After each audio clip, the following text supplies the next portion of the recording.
Go. Hey everybody, my name is Nels and I'm here to talk to you all about a bunch of things that I learned making a cool narrative exploration game called Firewatch.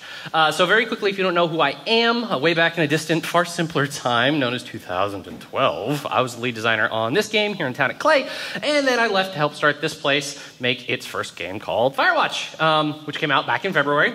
Now, if you haven't played Firewatch, as you may have guessed, it's a narrative exploration game set in the summer of 1989 in the Shoshone National Forest in Wyoming. It's right near where I grew up, actually. You play this dude named Henry, who has a bunch of very complicated things going on in his personal life, including that. So to get away from everything, he takes a job as a summer fire lookout, stationed up in a lookout tower out in the middle of bloody nowhere. The only person he has any contact with at all is his supervisor, Delilah, who's at the other end of a handheld radio. But once Henry actually gets to the lookout, some unexpected things happen, and that draws him out of the tower into some, well, exploration, which creates a narrative. So, if you've played Mark of the Ninja, you may be thinking that that doesn't sound like it has much in common with Firewatch, or the other way around.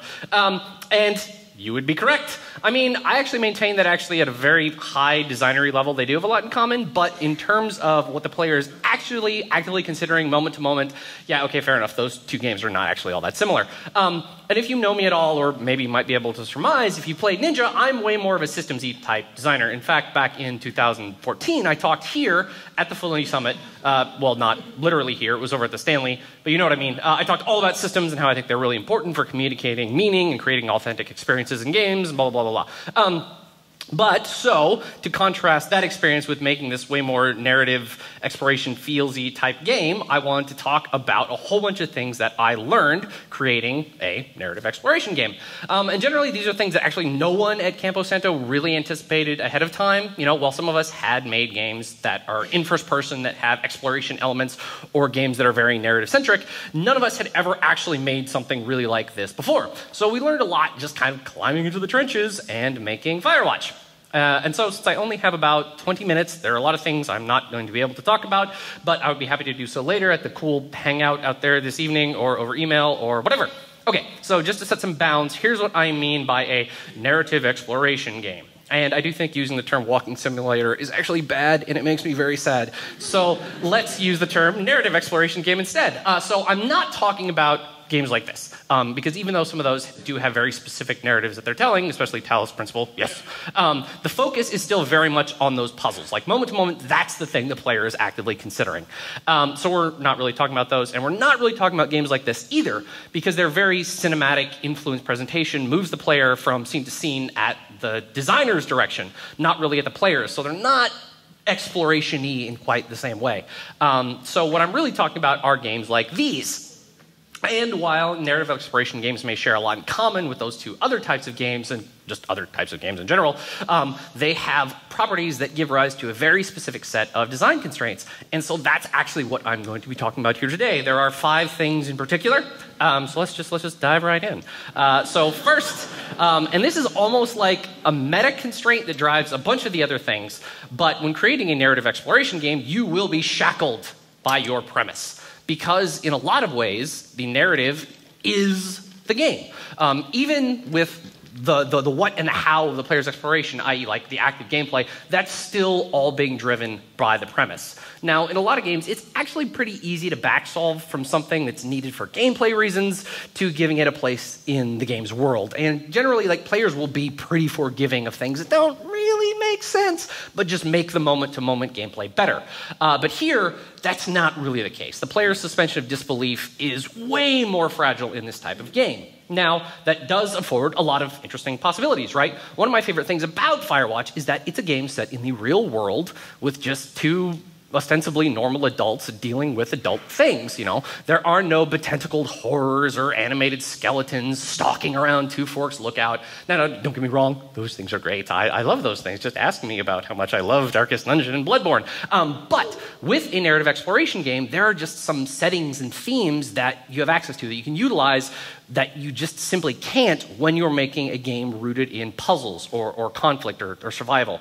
But the downside is that you really, really cannot hand-wave stuff away that works for the game qua game because it doesn't fit well with the premise. To give a very tangible example, initially we wanted the world structure of Firewatch to be very much Metroidvania inspired. You know, initially you'd have access to just a small amount of the world, and then as you find new equipment, you'd unlock new areas, which, you know, creates these new shortcuts and gives you optional areas to explore and things to discover and reasons to backtrack, blah, blah, blah. I mean, we never thought there'd be like a Dark Henry that appears 15 minutes into the game and steals all your equipment, but basically the game would still ultimately feel reminiscent of those types of games, right?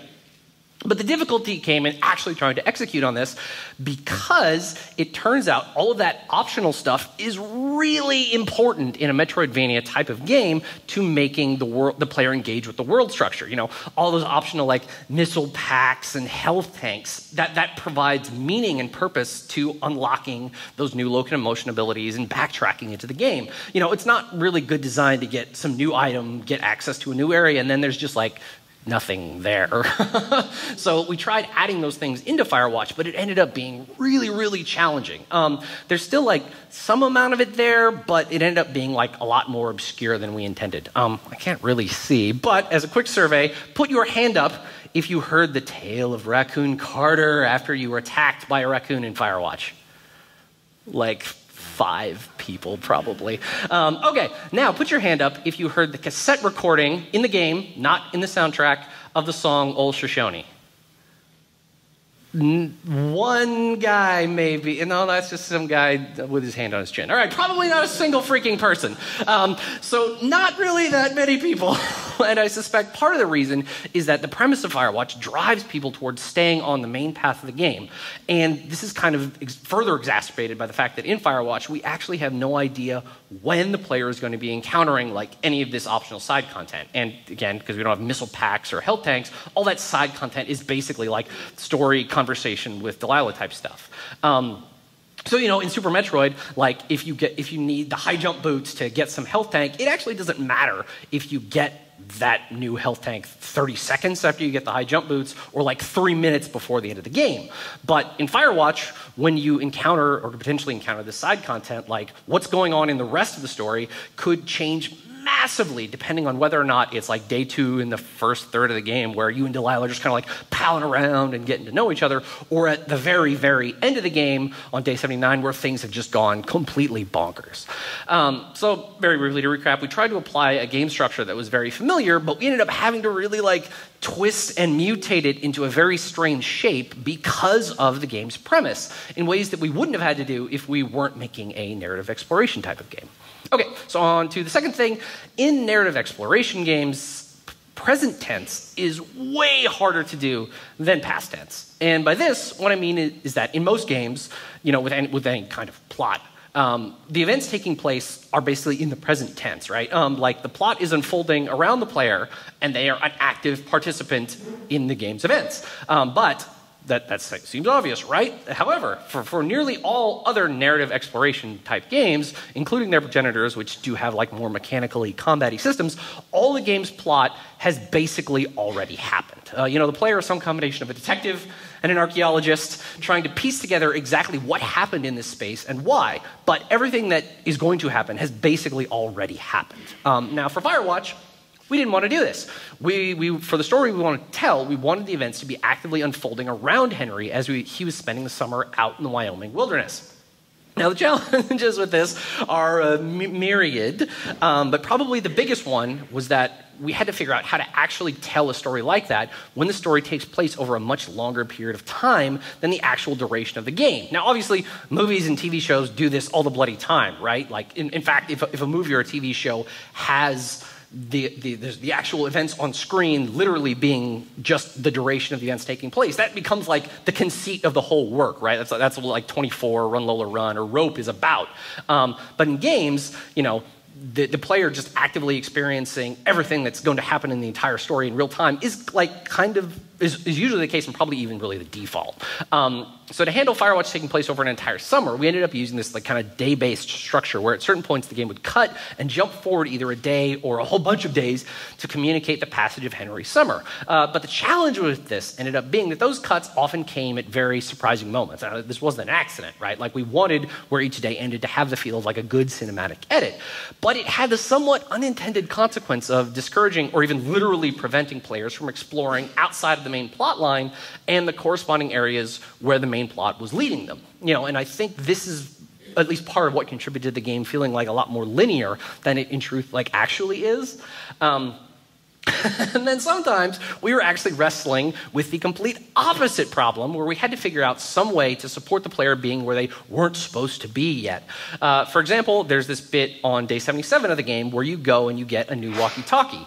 Except you don't actually have to do that. The game, by way of Delilah, is definitely leading you toward doing that, but you can just ignore her and then go play a pretty good-sized chunk of the game, and then all the content, all the dialogue, all the logic structure in that game is just going to be 100% completely different. And oh God, let me tell you what a nightmare that was to sort out. But we had to support this because we simply couldn't find some elegant way to force the player to go to this specific place and perform this specific action without it being like a huge fourth wall breaking thing where, almost like an old LucasArts adventure games where Henry just kind of monologues to himself, well, I don't want to do that yet.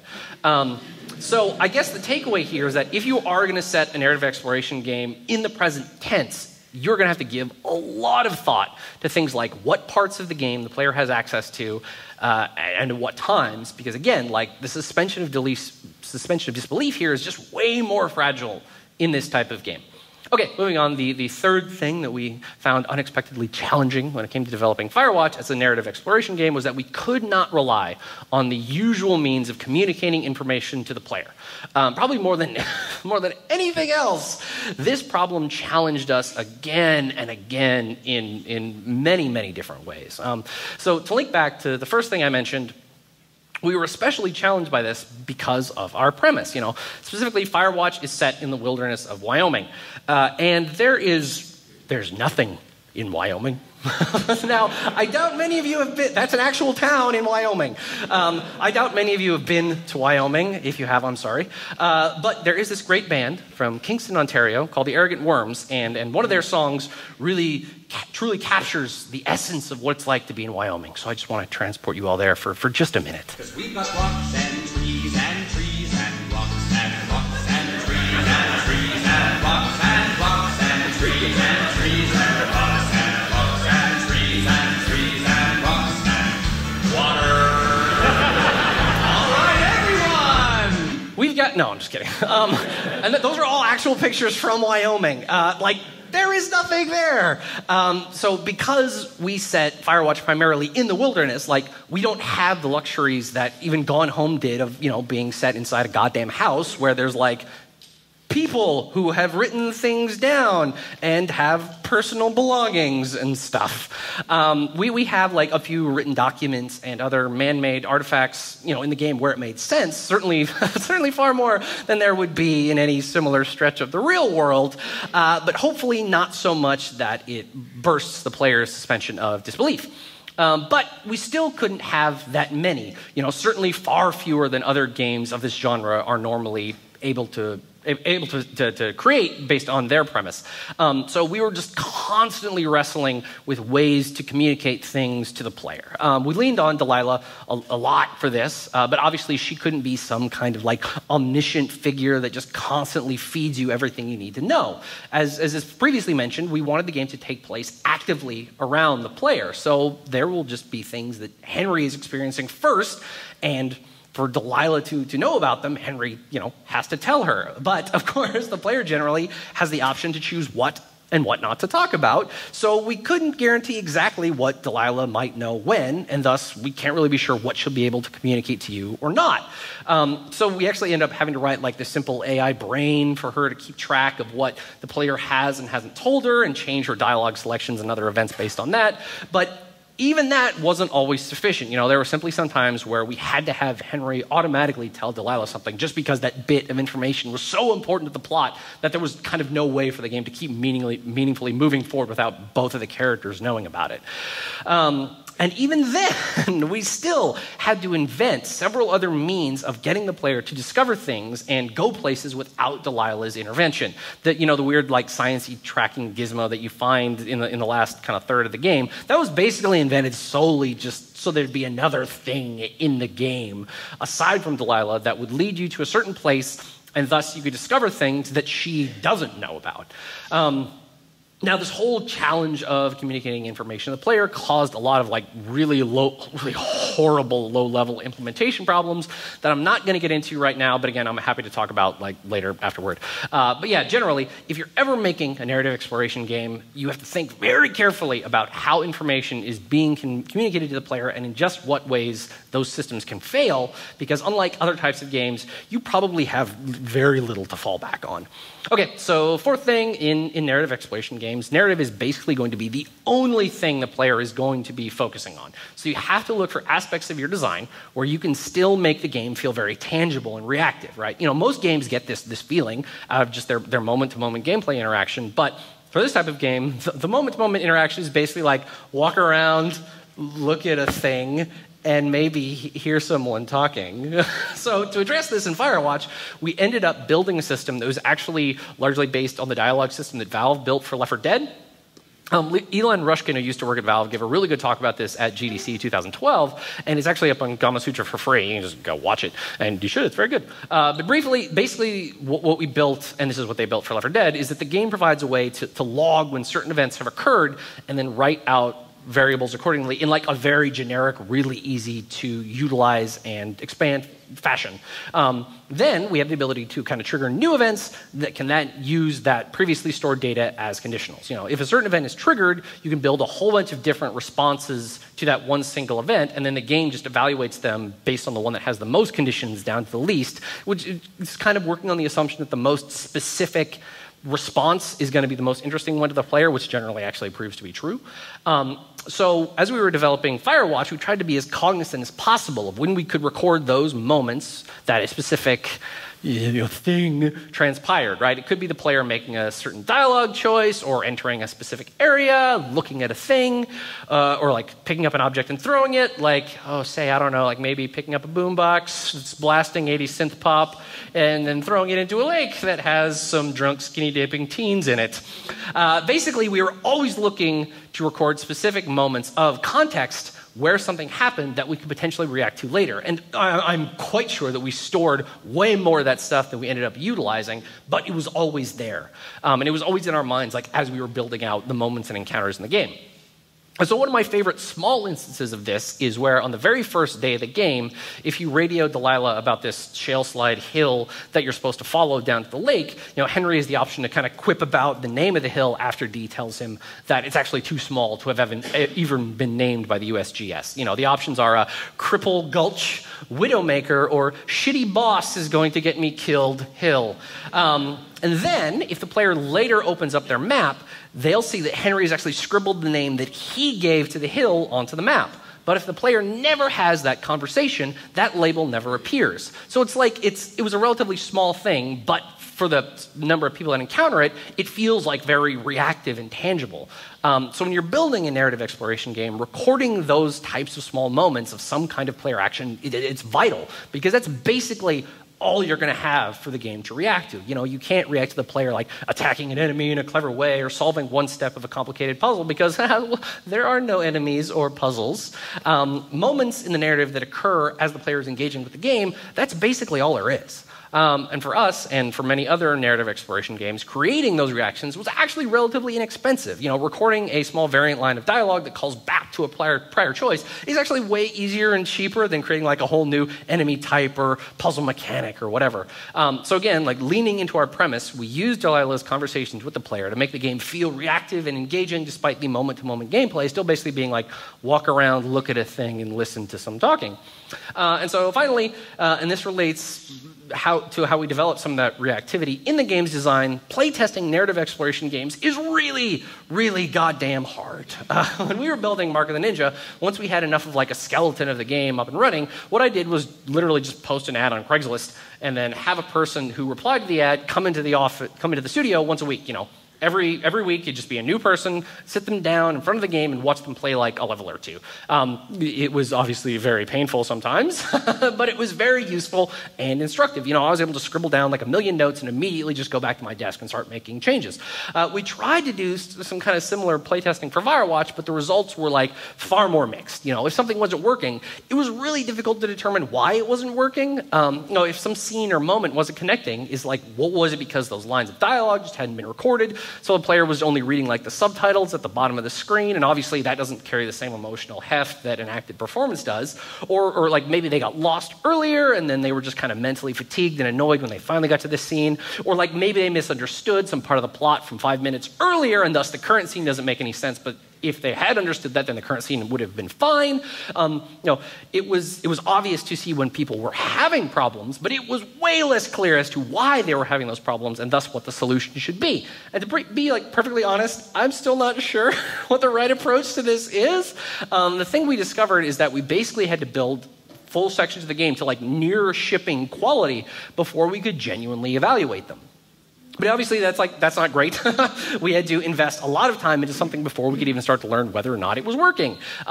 Sometimes, as a consequence of this, the way we ended up building the game was actually more or less like in order, working on the start of the game first and the end of the game last, bringing each day up to a high-quality bar, like just as we were going. We could only evaluate each in-game day when it was nearly done, and only then could we do meaningful revisions. This was certainly challenging. Like very often, progress felt like it was really slow, and when we did discover some not insignificant problems, we had to do some pretty serious renovations to make those improvements. So if you have any better ideas for how to do this, let me know. Now, one good thing this did yield was watching people play those games was where a lot of those reactive moments I was mentioning before came from. That whole boombox in the lake encounter with the teens, like being able to throw the boombox in the lake wasn't in that scenario when we initially designed it, but someone tried to do it, and of course it didn't do anything, but we realized, oh yeah, of course it should. And there's a ton of stuff that ended up in the game that way. Generally, playtesting is kind of framed as like learning what things in your game aren't working, but for us, it actually proved to be an opportunity to uncover ways to add more interesting means of interaction and reactivity into the game.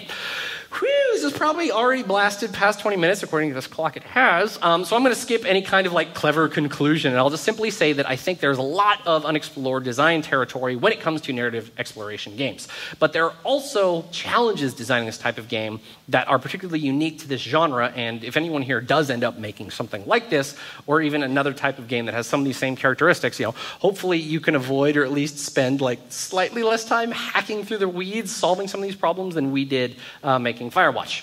Okay, so there's really tons and tons more I could talk about, so feel free to track me down afterward or hit me up on email or whatever, and we can chat more. Okay, thank you very much.